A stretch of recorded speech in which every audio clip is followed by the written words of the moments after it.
Sukkur bureau chief ملت news Sukkur سید ضیاء الرحمان، اتحاد برائے خواتین رائے دہندگان جذبہ گروپ، عورت فاؤنڈیشن ساؤتھ ایشیا پارٹنرشپ کے تحت جمہوریت اور بااختیار عورت جذبہ پروگرام کے تحت مختلف یوسیز کی خواتین ورکرز کا اجلاس منعقد ہوا۔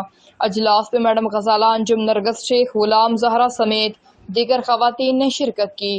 اجلاس میں شریک خواتین نے ووٹ کی اہمیت کے حوالے سے کہا کہ خواتین کو سیاست میں اپنا کردار ادا کرنا پڑے گا، اور اگر خواتین اپنا کردار ادا نہیں کرے گی تو ان کے ساتھ ظلم زیادتیاں ہوتی رہیں گی۔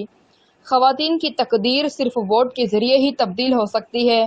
شرکاء کا مزید کہنا تھا کہ حکومت وقت کو چاہیے کہ وہ غریب خواتین کے لیے روزگار کے مواقع فراہم کریں تاکہ وہ مردوں کے شانہ بشانہ کام کر کے اپنے بچوں کو اچھی تعلیم دلا سکے۔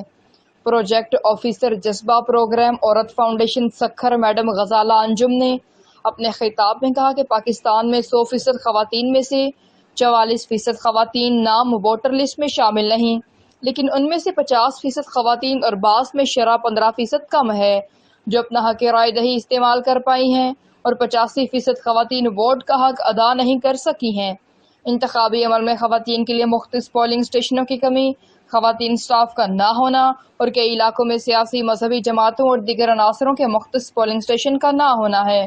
خواتین ان سب مسائل کی وجہ سے ووٹ کا حق استعمال نہیں کر سکتے۔ قومی دھارے میں خواتین ووٹ کا ہونا بے حد ضروری ہے۔